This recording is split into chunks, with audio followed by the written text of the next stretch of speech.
Hi, I'm Megan. Welcome to today's live reading of Can I Keep Her by Lois Wickstrom, presented by Itsy Bitsy Book Bits. Join me. Winnie and her brother Lem were minding their sheep when they saw something glittering on the castle wall. Winnie climbed up to get a better look. It's an egg, she shouted. What kind of egg do you think it is? It's as big as Paley, Winnie said, nodding toward her sheep. The egg had scales all over, like a pine cone. We must tell the king, said Lem. He will want your advice. Just then the wise old woman came by. That's a dragon egg, she said. We must get it far away from the castle before it hatches. Who will love it and take care of it? Said Winnie. Nobody loves a dragon, said the wise old woman. Even their parents don't love them. And when it hatches, it will eat everything in sight and cause destruction wherever it goes. The egg began to jiggle. Oh my, it's too late now, said the wise old woman. This is the best day of my life, exclaimed Winnie. The egg toppled from the wall. Its shell cracked open. A baby dragon slithered out and purred. I'm naming her Mira, said Winnie. Run, commanded the wise old woman. Why? Asked Winnie. The wise old woman scurried away, using her cane like a hiking stick. Lem shouted, I'm going to tell the king. He ran off towards the castle. The tiny dragon breathed flames. Winnie stamped the fire out.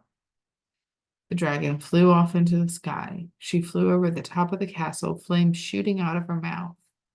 Oh no, shouted Winnie. The king's rooftop deck is on fire. The king came rushing out of the castle. Lem trailed after him, hauling a bucket of water. As her brother sloshed the deck, the king glowered at Winnie. You are my advisor. Tell me how to get rid of this dragon. Winnie was quiet for a moment. Then she said, I have questions. The king nodded. Winnie asked, do you want the dragon to be your friend or your enemy? The king said, the dragon burned my deck. She is my enemy. It was an accident, said Winnie. The dragon is just a baby. The king said, she'll cause bigger fires when she's older. Winnie asked, have you seen big dragons start fires by accident? The king said, I never want to see a dragon start a fire again. Winnie said, Mira is a baby dragon. Someone should love her. The king said, I don't want her here. Advise me how to get rid of her. Winnie said, let me train her instead.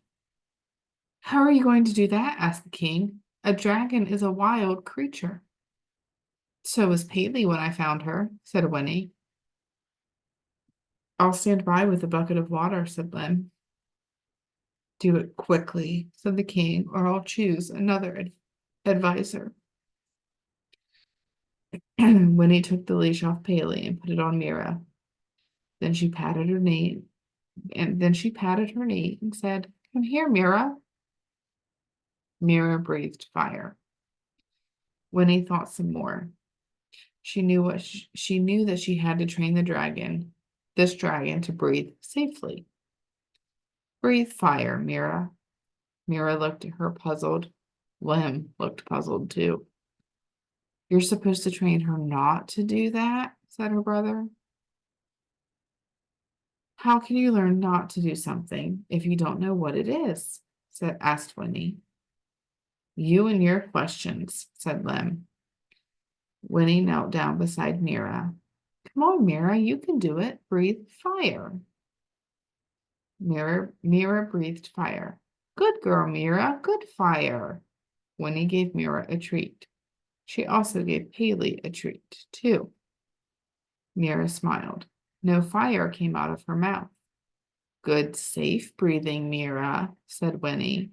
Winnie gave Mira and Paley another treat. Soon, Mira breathed fire every time Winnie said fire, and Mira breathed safely every time Winnie said safe. But when Winnie said, come here, Mira sat down beside Paley. They both looked at the pocket where Winnie kept their treats. The king laughed. He had been watching the whole time. I think that dragon has trained you, he said. Can I keep her? Wynnie asked hopefully. She can stay, and you shall remain my most trusted adviser, said the king. The wise old woman joined them. I was wrong about this dragon. I've never seen a dragon who was loved before. Apparently, that makes all the difference. May I pet her? The wise old woman petted Mira, and the king petted Paley. Wynnie was proud.